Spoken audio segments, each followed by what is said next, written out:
Hello, welcome back to another video. My name is Farhan, also known as Gunner since 96, and I'm here to give you my post-match reaction to Arsenal drawing 3-3 with West Ham United. Where do I start? Wow. The game has literally just finished, and I'm relieved. I'm relieved. Jeez. I cannot believe Arsenal made us go through that. I'm not happy because we're 3-0 down and you're thinking that's it, it's game over. And then they pull something out of the bag. Absolutely magical performance in the second half. Bear in mind, we could have lost 4-2. Easily. Had Antonio put that away, it would have been 4-2 and we would have been out of the game. I've got loads to get off my chest because although we drew 3-3, I'm disappointed and I'm angry. I'm angry with that draw. I'm angry with that performance. I don't know why we had to make it so difficult for ourselves. I don't know why that first half performance existed. From what we've seen of Arsenal of late, you know, I expected them to have turned the corner and have waved goodbye to that sloppy Arsenal, that sloppy version of Arsenal that we've been seeing throughout the course of the season. I thought nearing the end, we would finish strong, but clearly, you know, whatever it is that's held us back this season hasn't disappeared. It's not something we've gotten rid of. Let's talk about the team lineup very quickly. I was relatively happy with the team lineup, I have to say. It didn't match up to the one that I predicted in my preview, but having said that, it was strong. No one can say it wasn't a strong lineup because it was. It was a strong lineup.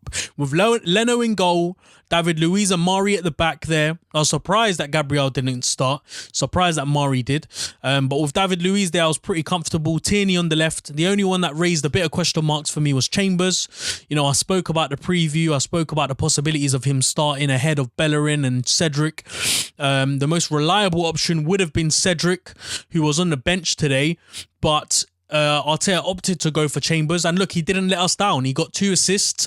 He was pinging in the balls from that right hand side, beautiful balls into the box. He was very, very energetic and alive and electric.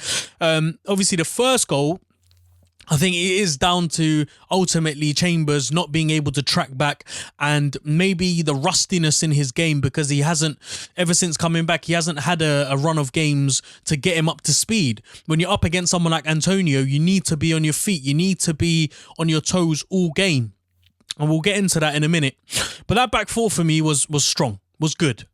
You know, with the game that Chambers played last time, really impressed there.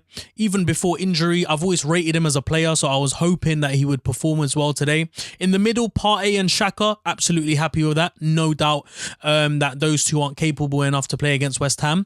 And then the front three behind the striker for me raised a few alarm bells. You had Odegaard in number 10, which I'm happy with because Odegaard is an amazing player.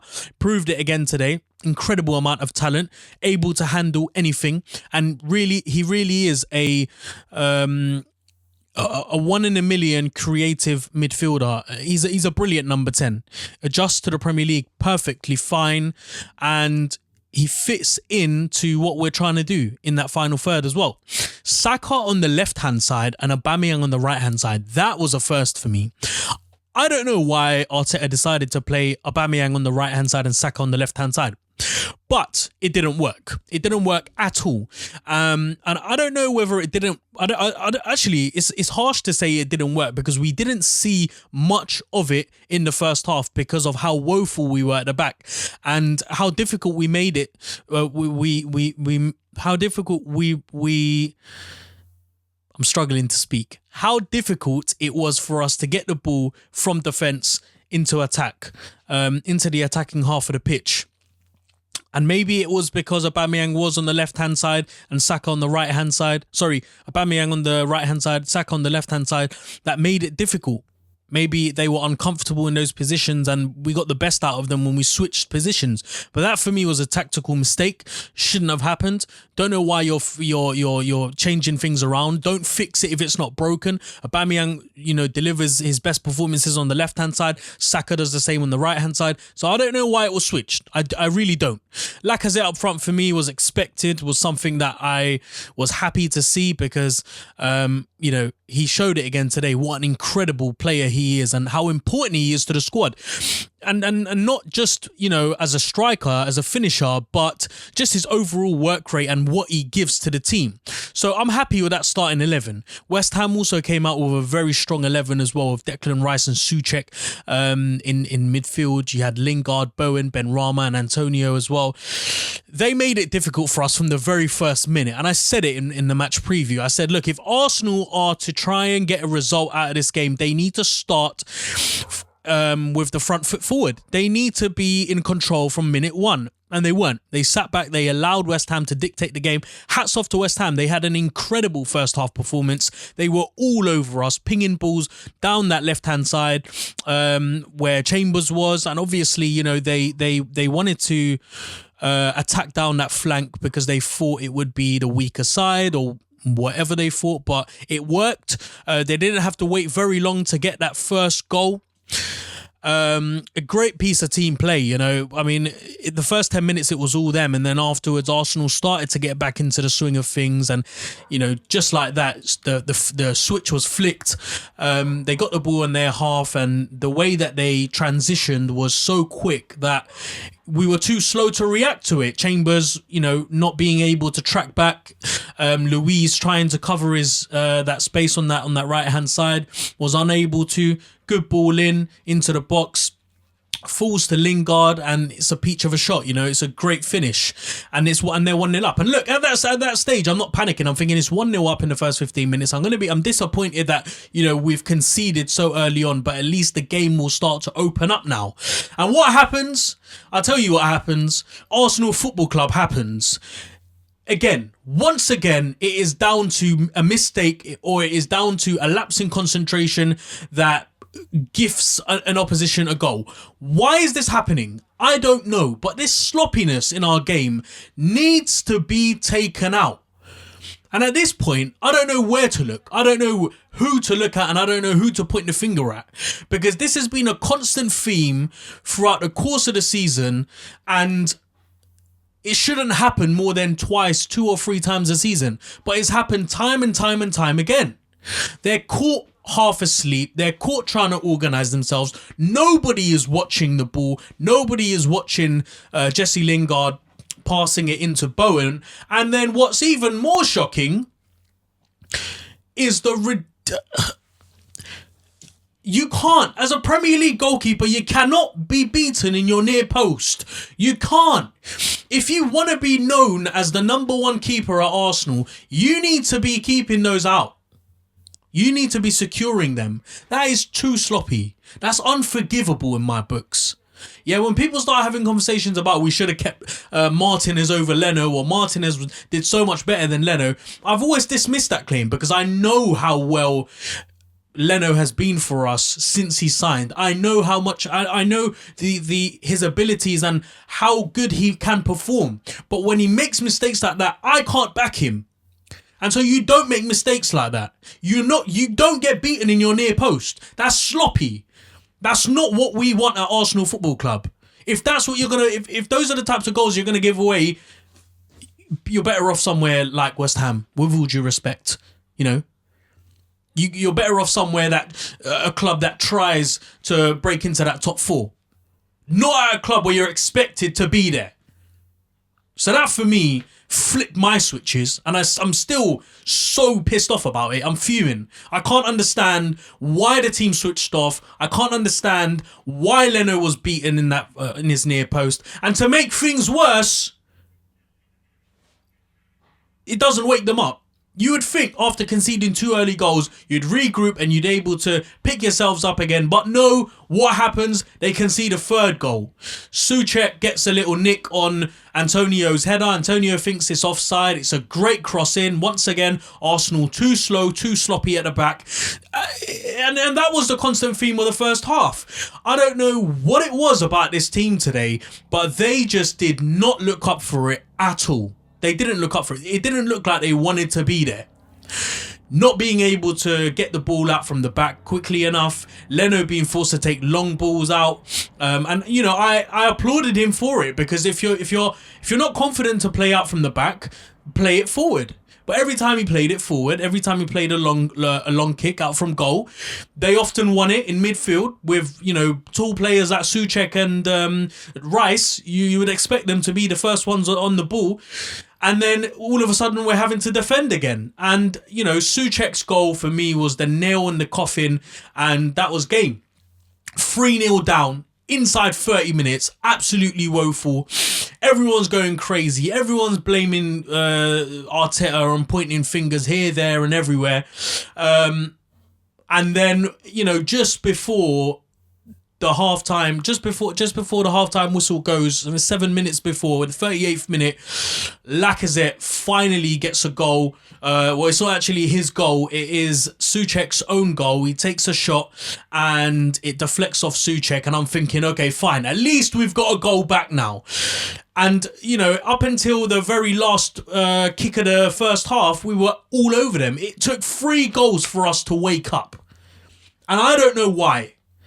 And it seems that unless opposition score 2 or 3 against us, we don't seem to wake up. You know? It's as if we need those 2 goals in order to get into our rhythm. It's as if Arsenal perform best when they're panicking, you know? And then obviously they come out of the second half and it's fantastic. The attitude is night and day compared to the first half to the second half. You know, Arteta must have torn them a new one in the changing rooms. Like, what on earth are you playing at? This is not acceptable. This is not the way that we play football. Everything in that first half was absolutely wrong.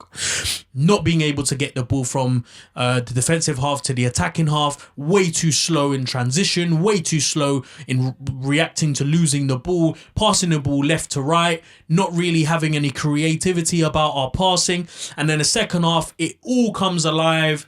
Dawson gets an own goal from, again, and a real intense performance from Arsenal. High intensity, asking all the questions, just causing West Ham to panic. And we should have done that in the first half. If we had started the first half how we did in the second half, we would have been 2-3-0 up easily in the first half.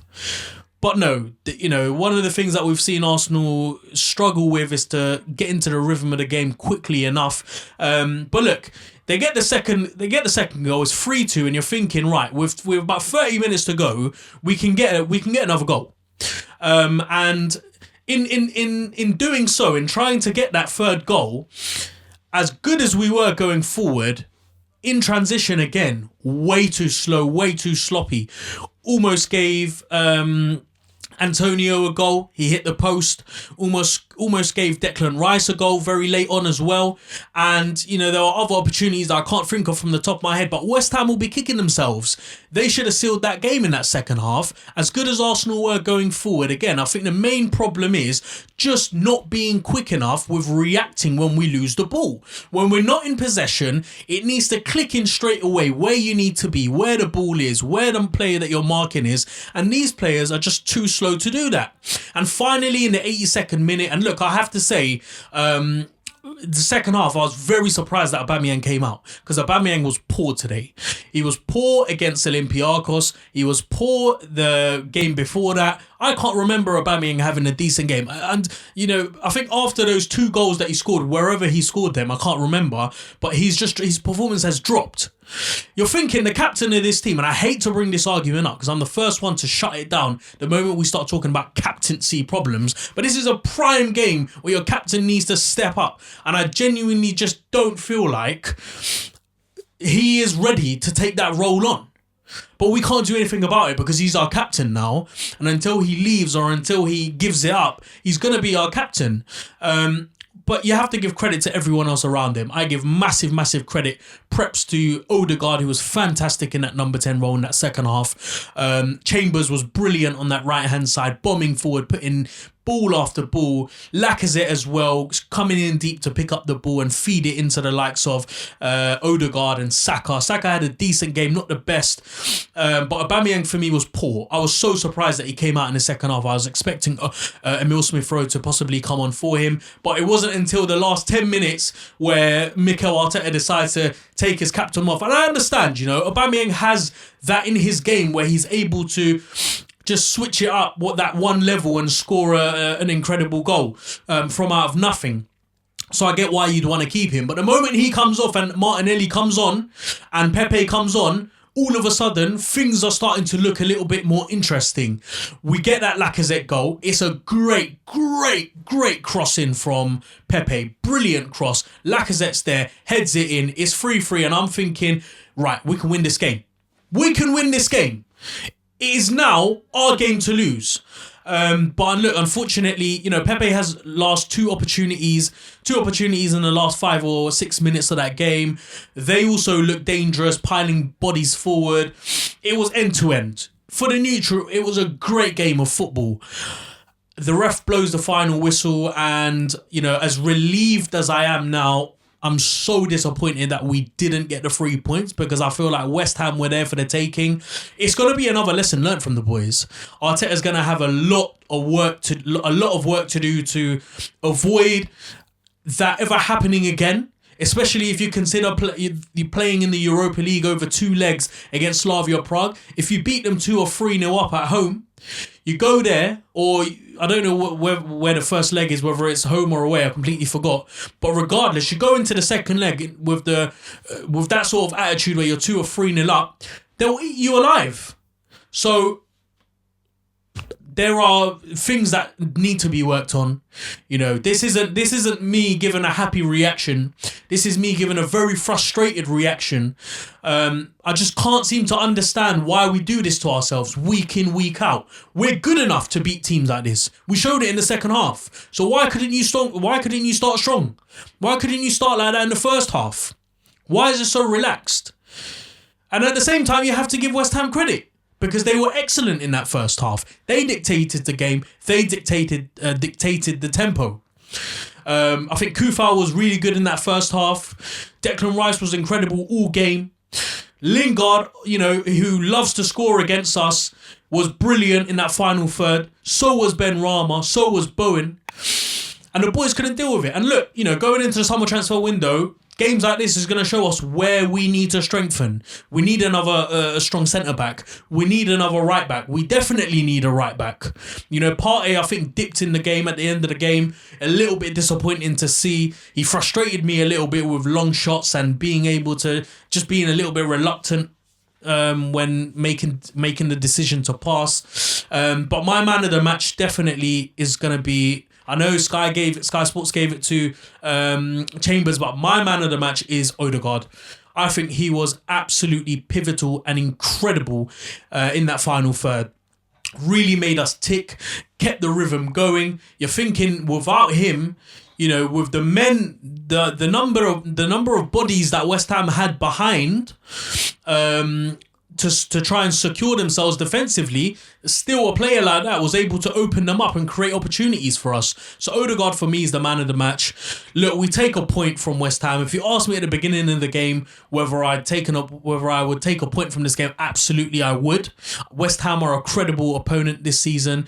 Their squad looks really, really good, and they're on top form. So I'm happy that we came back 3-0 down. It shows massive character, and it shows that whatever Arteta said at halftime in the dressing room worked.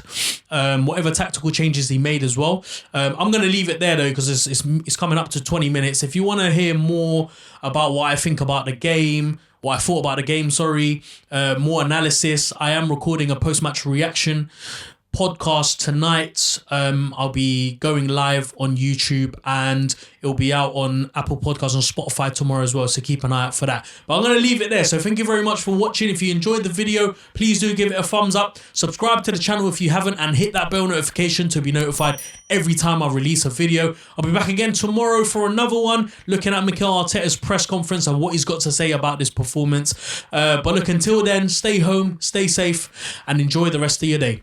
Or evening, I should say. Thank you very much. Bye-bye.